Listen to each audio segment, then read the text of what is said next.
Assalamualaikum warahmatullahi wabarakatuh. Perkenalkan, kami, Diva Trilestari dan Nanda Rabiatul Adawiyah akan mempresentasikan materi berjudul Perencanaan Sumber Daya Manusia Berbasis Kompetensi dan Rekam Jejak.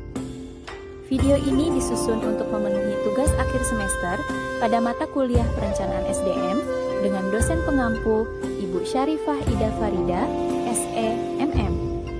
Semoga video ini dapat memberikan pemahaman yang jelas dan bermanfaat. Mengembangkan potensi karyawan secara adil dan objektif.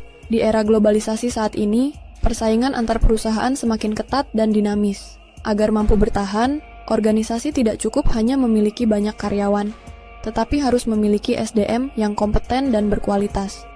Karena itu, perencanaan SDM tidak hanya berfokus pada jumlah tenaga kerja, tetapi juga pada kompetensi dan rekam jejak setiap individu.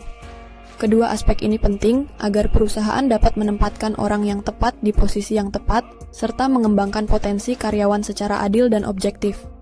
Pengertian perencanaan SDM.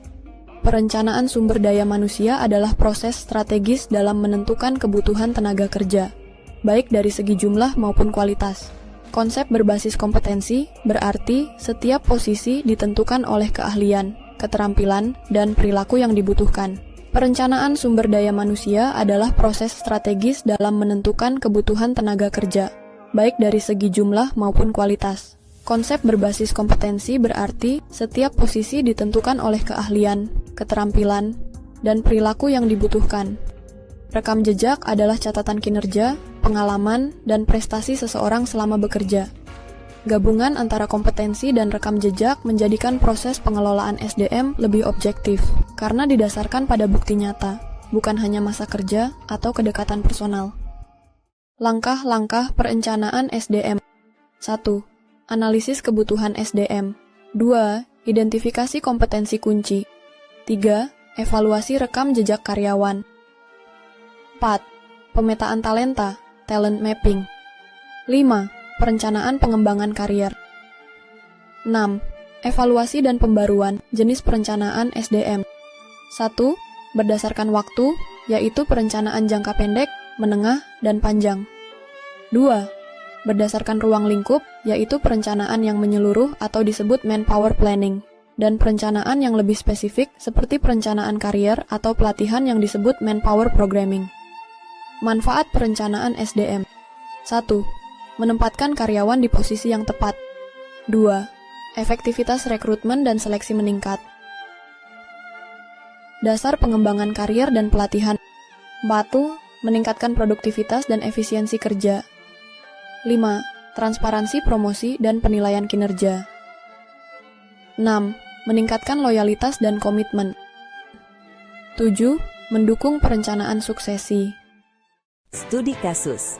PT Astra International pernah menghadapi masalah dalam promosi jabatan yang terlalu bergantung pada senioritas. Hal ini menimbulkan ketidaksesuaian antara kemampuan dan tanggung jawab jabatan. Untuk mengatasinya, Astra menerapkan sistem kompetensi mapping dan track record assessment. Mereka juga membuat talent pool dan succession planning untuk menyiapkan calon pemimpin internal. Hasilnya, efektivitas promosi meningkat hingga 40%, tingkat turnover menurun, dan muncul banyak calon pemimpin baru dari dalam perusahaan. Kasus ini menunjukkan bahwa sistem berbasis kompetensi dan rekam jejak dapat meningkatkan kinerja organisasi secara signifikan.